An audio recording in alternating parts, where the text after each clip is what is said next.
Hey guys, welcome to this joint effort between Lynn Does Investing and Jack's Business Talk. How's it going? It's going great. How are you, Jack? Good. So we're talking about the Midwest. This is the second video of the series, and typically the face you one of the faces you'd be seeing who decided he had to go on vacation is Dylan, but no Dylan today. I know. And then you keep saying the Midwest, but I think Pennsylvania is still pretty much the East Coast from people that See, I talk from there. like my view of the Midwest is a little bit different, and I base it more based upon personality of the people that are in the area. And I've noticed such a huge divide with the Appalachian Mountains, if that makes sense. So as the Appalachians go turn upward, going up through Pennsylvania and New York, it's like Philadelphia, New York, all of them are very East Coast, and swooping over. Buffalo is almost Midwest as far as their personality. Cleveland is East, and then like Ohio, anything, and Pittsburgh's on the fringe also. Like it's they have a lot of Southern in them, so it's almost like a cross of like Midwest, Southern, and very little East, just with the way that they act and their personality and stuff. So they're kind of on that threshold of really being one of three. Cleveland acts more East, and then like from past Cleveland is definitely Midwest. Yeah, I will trust you on that because I don't, I'm on the West Coast, so I don't really know anything about the culture of other states so close together. California is huge, so Yeah, it's a weird mix. Pittsburgh's known as the melting pot, and and people think that when we say that when we're talking about steel, but it's actually just about all the different types of personalities that come to this area. yeah, I think you also had the steel factories, right, back in the 1960s, 1950s. Yeah, all the way from I don't know when it was, like the mid 1800s, I want to say, up until the crash really in like the 1970s, 1980s. And not all of them are completely gone. Like there's still some that are still around, but they have a hard time, making ends meet and stuff. So I don't know how much longer we're going to see them still in operation. Yeah, I think that's the commonality that we have in our markets, in which like they used to be factory markets, so there used to be people that lived there, you know, thousands of people that lived there, but then after us outsourcing still uh, left the county, left the state for other jobs, right? Yeah. So recently I heard someone talk about Millennial Mike a little bit. He was saying that he was a little bit, I don't know, disappointed, I guess, that he ended up making this powerful influence and a lot of you guys followed, and that Gary is kind of going backwards instead of forwards. How do you feel about that? So I only have a few years in Gary, and I know Millennial Mike has been investing there for, I don't know, 6, 7 years now. I'm not 100% sure, but definitely had. I can see how he had a different market when he started to what it Mhm. is now, right? So it's been years now of him investing successfully. And I think when he brought a bunch of investors to the market and saw the cash flow potential, then a lot of people started flipping, right? Flipping houses and, remodeling and rehabbing and all of those things for rental. So I think that now you could see that there is a lot of supply into the market, what we're seeing reflected in all over the country. Um, as far as like thinking that it's going backwards, I don't know how that could be. My portfolio is still pretty small. I have 10 houses. I know he has way more than 10 houses. So if my vacancies are like, 2, 3 houses, then I'm pretty sure he's seen more than that, like 10 to 15 houses. So Mhm. I guess that could be what's impactful. whatsoever. But I think when you grow that significantly higher too, you see that in commercial buildings, right? Vacancy grows when you grow bigger. So maybe he's not able to defer that change now that he's a big investor in Gary, has so many multiple properties that he's not able to see like vacancy goes up when that. But I don't really have all of the factors there in detail. I do know there's a lot more investors in the area, so there's more supply of renovated rentals houses as well. Yeah. Yeah, I was just curious. Because it seems like you've never really talked much about having any problems out in Gary, and it seems like you're crushing it, which kind of brings us to the the is it the end of times for Burr, or you're still burring? Yeah, I'm still burning actually. I'm just starting on my last BRRR that I purchased last year. Uh, I wouldn't say crushing it. I would say that I leverage quite well the information that they put out. For example, Maskey Finance, whole network was leveraged by Mike, right? When he came into a whole network of investors, property manager, realtor, and everything.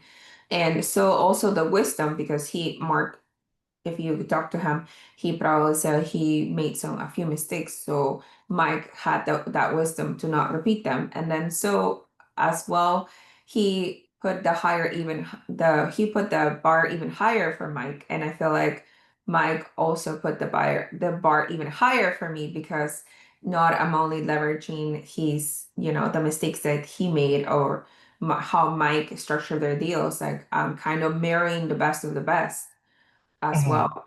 So I feel lucky in that way as opposed to going into market blind and just relying on your spreadsheets, right? Because a lot of people just rely on the spreadsheets and like they think nothing bad is going to happen. But from seeing both of these investors invest in this area, I know that you have to have reserves. Like I know that you have to have, when you get an estimate for burrs, you have to overestimate, right? I know that you have to buy so low in a deal that there's a lot of margin for things to go wrong. So then that's already ingrained in my head because of them, right? So when I go into Yeah. like, which when we're talking about a burr, um, the first bird that I did, I had a fire in the house, electrical fire in the house. But there was so much of underestimation of me ARB and so much margin to in the middle I didn't even have to leave any money in the deal after burning. So I think that's, I guess, what I'm benefiting from. It's getting hot in here. Yeah, I think so. How do you go about finding contractors? Because, like for me, for example, I do most of my work myself because I'm in the area. But like when I go to find contractors for certain things, there's certain things I won't touch. Like I won't touch electrical unless it's just running wires, or even like a lot of plumbing I don't touch if it's major plumbing, because although I can do it, I'm not necessarily licensed in those areas. So I'd rather not, even though I'm assured under my business to do it. I'm not licensed to do it. So like I'd have to go get inspections. Well, if I'm going to do all that and there's a tenant in there, it's just quicker just to pay the plumber to come in and do it. So for me, like I usually set aside like an extra $20,000 when I go to do a flip, or I shouldn't say flip, just a value add project on a rental property. And I'll go in and do all the work that I can, hiring out what I shouldn't do. And so far, it's worked for me for the most part. There's just a couple experiences where, I blew the budget because of just unforeseen circumstances, and it just like I just went completely over with after finding that stuff out. But yeah, I usually put, like if I don't know someone in the network of the local area that can all recommend someone, what I'll typically do is go to like the Facebook group and I'll just type in a question, who can recommend blah blah blah blah blah. Don't no self promotions, and I just look for a name that pops up the most. What do you do? Something similar or something different? I have done that in the past. So I am lucky my property manager works with three major contractors that do like Okay. flips for her. So three major contractors that she has available. They're not on payrolls, they're independent contractors. She has handyman on payroll. So for smaller jobs, like let's say, like you said, a water heater goes up and then a handyman probably could do that, right? They go and Hmm. switch out the water heater, whatever. But even for that, like I would just go on Google and see what a water heater costs, and I would ask ChatGPT what is the normal labor of like painting a house in Gary, Indiana would be like. Then they'll give me, a low range and a high range, and then I'll be like, okay, somewhere in the middle. Then that's something that the labor would cost me, right? Because in Yeah. integrated my property manager, it's an hourly service for the handyman, and then there's the material.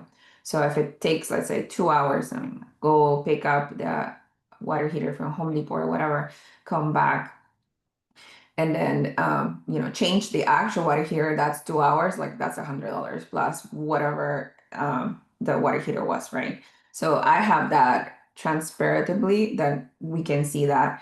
But if I'm getting like a contractor bid, then I would normally ask her for her contractor's bids on a particular project. And when I try to do what you said, like get other contractors' bids for my particular market, look on Facebook, get referrals, talk to them on the phone, have them walk the property for a project. In my experience, I guess the negotiation back and forth of like how much does the work cost? It's always like a negotiation for some reason. Like they ask me, "What's your budget?" And I'm like, "Well, what does that mean?" It doesn't really mean anything what my budget is because you're gonna tell me how much it's gonna cost you to do the job.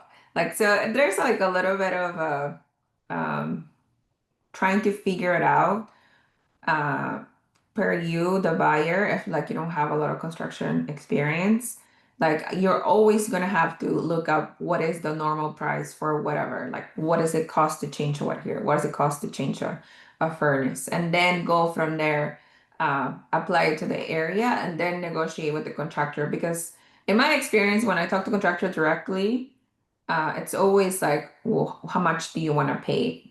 Instead of like, this is actually what's going to cost you. Yeah, like I don't know. The contractors I've talked to in the past, I finally built up a reputation where I have some that don't play the stupid games. But I felt like before it was almost like like you're trying to talk to someone in between, like an IRS agent that just quit their job as a used car salesman. Like, Yeah. I don't, maybe it's because I'm a girl and then they talk to me of like, well, what are you looking for? And I'm like, I'm looking for this to be rented out. Like it's the same goal of, turning an unit. Your pricing shouldn't depend on my budget. I'm thinking, right? yeah, Unless I'm asking for like high-end finishes or something like that. But if I'm asking you to like refinish the floor or rewire electrical, paint and do all those finishes, it shouldn't be contingent on what my budget is. It should be, I'm kind of yeah. wondering though if sometimes when they ask this question, if they know or if they I don't know. I sometimes think that the contractors get confused with what we're doing because, like, as investors, we're not looking to do like crown molding and have all the super high end finishes. We just want it rentable. So I'm not saying we want to go cheap and skimpy, but Mhm. we want best bang for buck. Yeah, yeah. And I often say that to them too. Like I do also rent out to Section 8. So they're going to come and do an inspection on the house regardless of what house you're doing. So Hmm. which it has to be Section 8 standards, even just to give them more of a because then investor contractors should know, right? Especially in my market. Uh, you know what Section 8 actually looks for. So in an inspection, like everything to work, which it should be the very minimum. Actually, what Section 8 requires you to have is very basic. It's nothing like crazy. There needs to be an entrance and an exit. There needs to be a window in a room with a closet. There needs to be, cover plates on every single outlet. Every single outlet needs to be functioning. Like things like that. That should be the mere basic. So Hmm. Yeah. So I actually don't have a whole ton of experience with Section 8 in this market, but I can tell from working with HUD in the past a little bit, or the county, I should say. I don't know if it's something I want to do a whole ton of, just because where everyone else, it seems like across the nation, raised their rent and what they're willing to pay, they kind of just stay the same, and now they're like $300 or $400 less than what I can get at market rate. And it's like, maybe later on, as like a giving back to the neighborhood type of thing, I would consider doing that when I have everything stabilized. I have the whole portfolio up and going and moving on all cylinders. But like $300 to $400 per unit right now is I don't want to say detrimental, but it's too much of a hit for me to even want to consider. Yeah, it's below what you would rent out for. Is that what you're saying? Yeah, Okay. yeah. Yeah, for me it's pretty competitive. So like it's the absolute floor. If I just rent out to regular tenants, it would be like 100, maybe $200 more. But then you have the things about Section 8 that are nice. For example, majority of the average Section 8 renter stays there for 5 years. If you do get any increase, like according to the, fair market rent, it goes up a little bit every month. So it's easier to get that rent up with the fair market rent. And then it's not a sure, right? Some years it doesn't go up, so you may stay at the same rent, but it's just like less vacancy and so less of a headache.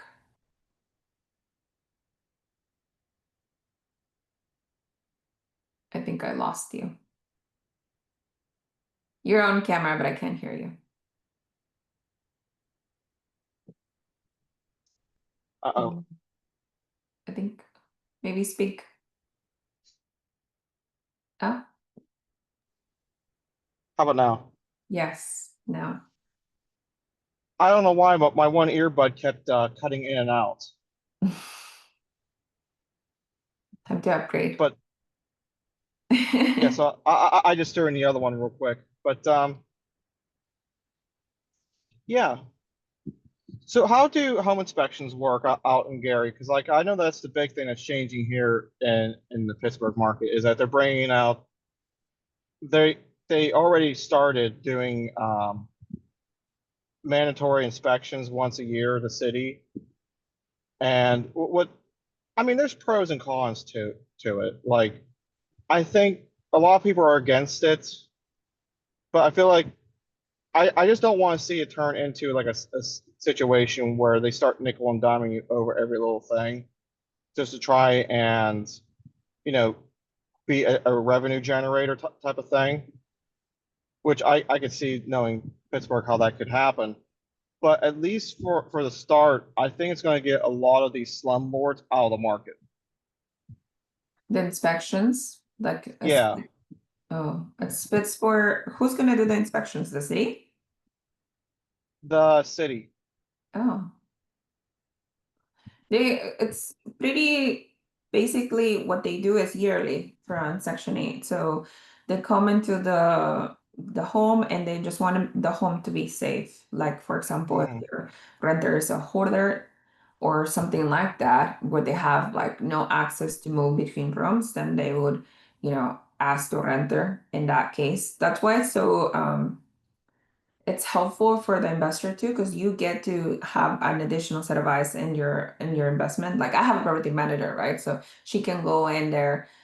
She has that on her lease that she needs to do an inspection yearly, but it's also an inspection for Section 8. So you have another set of eyes that's like not your property manager comes and sees. Like for example, if there's like no way to move into the room or move through rooms, then they will ask that renter to clear the pad and they will be working with that particular renter, right? Like if you continue to do this, then you might lose your voucher per se. Uh, Yeah, if you're covering, I don't know, outlets that you're not supposed to be covering outlets or putting wrong things and too many things in one outlet, like they will also let the renter know. So it's more a conversation between Section 8 and the renter, as well as an investor with the renter. Oh, this is, there's no baseboards here, there's some water on the floor. You need to, what is going on? You need to fix this. And then they'll give you a list of things that you need to fix in order for this house to be safely operating, right? Let's say like fire detector fell off the wall and they never replaced it. How would you know if the tenant didn't tell you? So like the inspection will look at that, for example, carbon dioxide detectors, things like that. Yeah. Is there anything else you'd like to cover in this meetup? Um, well, how about you? Like, is that something that it's worrying you? That the city is gonna come and inspect your units once a year? I'm out of the city, so it doesn't really affect me a ton, but it bothers me more in the sense of Cynthia invests in the city and seeing just how they run things. And it's not just Section 8, it's like across the board. Like if you're a landlord, they're coming in to inspect your properties. And I think the first like 5 years it'll be good, and then you're just going to crank it as a revenue generator and just nickel and dime you to death on every little thing. And I actually was had a discussion with Cynthia the other day. Like I kind of want to hold off on buying any more investments in the city of Pittsburgh's city limits and focus more on the outskirts of town because I just want to see how they handle this. If this goes bad, we can sell what we have and move forward. Or if it seems like there's no real effect to how business is being handled, then we can just keep buying in the city limits, you know? Yeah, it might be different too, because I know in LA there's not the city, but like Section 8 programs that accept pictures as a way of Hmm. inspections too. Like instead of somebody physically going into the property, they'll just ask to take them pictures, Yeah. and send it to the recertification program, and then they will do that. Yeah, it sounds like they're going to be sending someone to the properties. When is that gonna start? Uh, January. Oh, okay, so I soon. think they're going to have such a backlog and stuff that they might not get around to everyone right away. Mm, yeah. Makes sense. But like you say, one of the benefits of that is gonna get rid of a lot of slumlords that are running Hmm. like wrong rentals. Yeah. Yeah. So there might be a Well, buying opportunity. it may be, yeah, more of a buyer's market. Which you're not seeing, right? You said that you haven't seen price drops in your market like I haven't seen significantly. price drops. I see more people willing to work with buyers though. Like I've seen that. I've seen some additional properties come on the market, but like as far as like what I would call a full-fledged, buyer's market, I haven't seen that. But you know, Pittsburgh is kind of a weird market in the sense that even like in the great financial crisis back in '08 and stuff, the housing values didn't really change that much. I mean, yeah, they went down, I think, but like compared to like the rest of the country, Pittsburgh was kind of affected in the same way as like most of the Midwest, where it took a dip, but it wasn't really that bad. Hmm. Yeah, I'm seeing the It's just same. slow. It's just slow and steady growth, you know? Yeah. And Aura conference tickets went on sale today. Are you gonna Yeah, go to the conference next year? I'm planning on it, but I'm not going to buy my tickets right away. I know that they're saying with Pace Morby. yeah, Pace Morby, that's it. That it's going to sell out quick and stuff. But I'm just like, I need at least like 3 weeks to try and get the money put together for just the tickets. So I'm probably going to wait till like my next paycheck and get the tickets for me and Cynthia. Yeah. Especially since especially since Zuber is saying that this might be the last one for a while. Oh, he said that?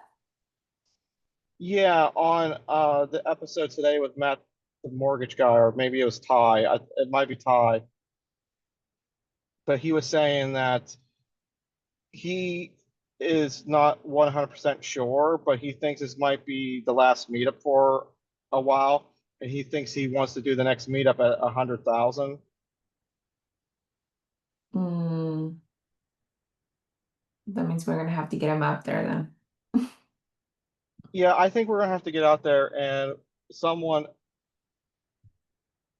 someone else might have to try to set up something for a meetup because I don't know, like let's put it like this. I don't like my family. I don't get excited about the family reunion. I get excited about ORAP because I feel like it's a family reunion I've never gotten to have. Wow, big words. You said But if you don't like your family, family's gonna find you and this recording, they're gonna hold it against you. well, it's gonna be kind of hard when I'm not talking to them. The more reason then. But honestly, and I was thinking about this when I was driving, stuck in traffic today. I wouldn't mind. I don't know, like if we like if we all met up somewhat central, like I don't know, like somewhere in like the Midwest or like the middle of the country where we can all kind of like whoever wants to go, like no, don't sell tickets, all that kind of stuff. We can just kind of all like meet up and do like a meetup, and we can all just hang out, explore the city together, check out some things, and just hang out, one weekend. Because I mean, truthfully, I get more excited about hanging out with all you guys and stuff than I do like most of the speakers. Because it's just like I, I'm not saying that they don't add value, and I'm not saying that I wouldn't go out there to see the speakers. I'm just saying I'm more excited about seeing all of you guys because it's like our one time a year that we actually get to see each other face to face instead of through a cell phone or a computer screen. Yeah, I agree. I think I missed out last time I went because I didn't come before the conference. So I know that you guys had a bunch of little get-togethers in different, parts of Vegas. So I want to come earlier this time, but it all depends on PTO, so we'll see.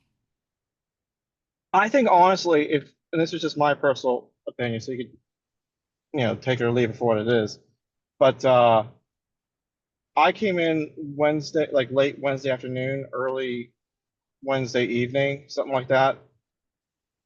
I'm not exactly sure what time. I know I was sitting with Mark eating a hamburger around 7 o'clock in the evening. So, but anyway, not a whole lot happened that first night. I would say if you can at least make Thursday and hang out Friday, those would be two cool nights to hang out on. Yeah, I will try. It's hard though, because Valentine's Day. You should bring your spouse with you, I want to, boyfriend. but yes, I want to. What am I gonna do? This is off topic now. Sorry, guys.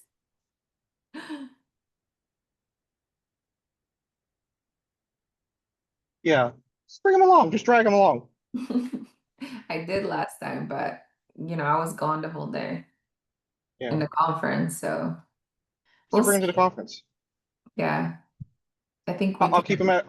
we I'll can keep end the video on this on this topic. I'll keep him entertained with all my jackanisms. Of course. Well, I feel like there's gonna be a big chunk of this video cut out. Okay. Do, do you want me to edit it and then send it to you, No, or do no, you it's want fine. Mm, it? this is Okay. fine. Yeah, nobody. All right. You want to send us home? Yeah, so please follow if you're coming from my channel, follow Jack. If you're coming from Jack, follow me. And then we'll be meeting you guys every week, hopefully. Dylan, come back. But um, nice seeing you guys. Thanks for tuning in.